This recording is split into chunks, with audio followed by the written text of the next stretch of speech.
Oke, pada materi sebelumnya kita telah membuat grafik ya, grafik seperti ini yang kemudian nanti dibuat basic fittingnya ya, ini yang tadi ya.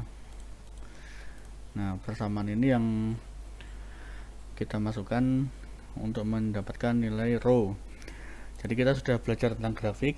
Cara membuat grafik adalah menggunakan rumus ini, plot kurung buka sumbu x nya koma sumbu y nya. Ini kalau di run nanti akan menjadi seperti ini. Kemudian cara menampilkan ini menggunakan tadi tools basic fitting, tadi sudah kita jelaskan. Di klik kuadratik show equation 5, kemudian nanti akan muncul persamaan seperti ini. Persamaan inilah yang nanti kita pakai untuk mencari nilai row pada suhu tertentu. Seperti tadi sudah dibahas, misalkan pada suhu 71,5 itu berapa row-nya. Nah, kita menggunakan persamaan ini. Persamaan ini tadi didapat dari sini ya.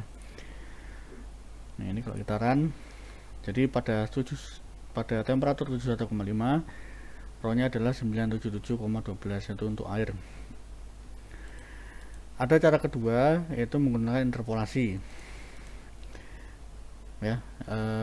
Interpolasi di sini tapi bukan manual yang kita kerjakan secara manual, tapi ini menggunakan MATLAB.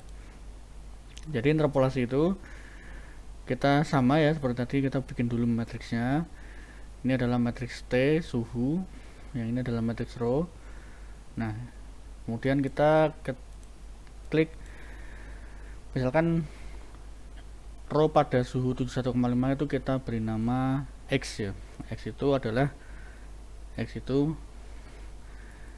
adalah row pada suhu 71,5. Seharusnya kan sekian ya. Nah, X sama dengan, nah, menggunakan inter P1, kemudian di kurung buka sumbu X nya yaitu T besar ya, sumbu X nya adalah T besar ini, kemudian koma sumbu Y nya adalah row, koma lagi, kemudian berapa angka yang mau kita masukkan. Yang kita masukkan kan 71,5.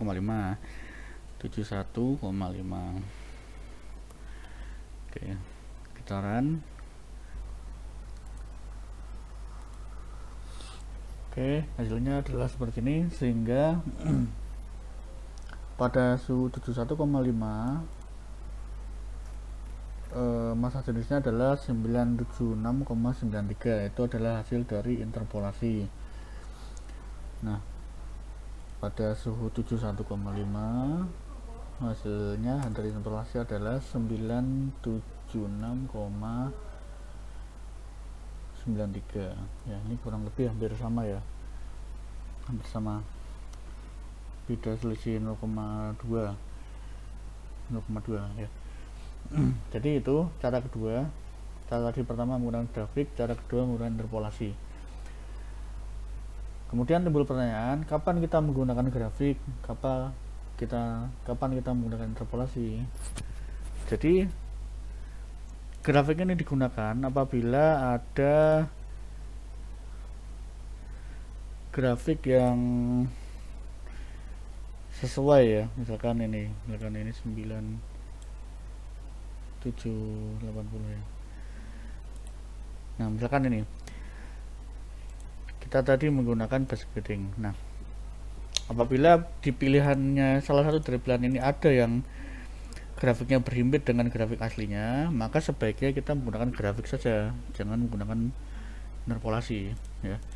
Misalkan ini grafik kubik ini atau kuadratik ini juga berhimpit dengan grafik aslinya, sehingga kita bisa menggunakan persamaan yang dari grafik.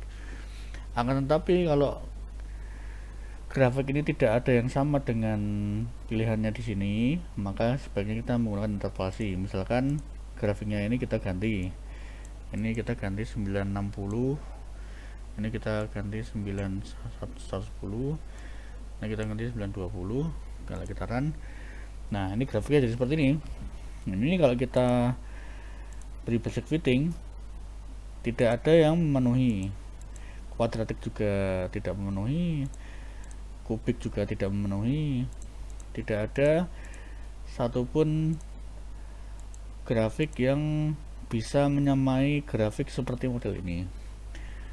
Nah, misalkan ini juga tidak sama, sampai yang terbagus ya Word 10 juga tidak ada yang grafiknya berhimpit dengan grafik aslinya. Nah, pada kondisi ini apabila tidak ada grafik yang sama persis dengan kondisi aslinya, maka kita menggunakan interpolasi ya. Interpolasi menggunakan inter P1 ya. Inter P1. Jadi ini digunakan apabila tidak ada grafik yang berhasil memenuhi. Contohnya seperti ini, tidak ada satupun grafik yang berhasil memenuhi sama dengan grafik aslinya, sehingga kita sebaiknya menggunakan interpolasi kalau kasusnya seperti ini. Akan tapi kalau ada grafiknya itu memenuhi, sebaiknya kita menggunakan grafik karena gambarnya dan persamaannya lebih mulus ya. Oke, sekian dari saya, kurang lebihnya mohon maaf. Cukup untuk hari ini. Assalamualaikum warahmatullahi wabarakatuh.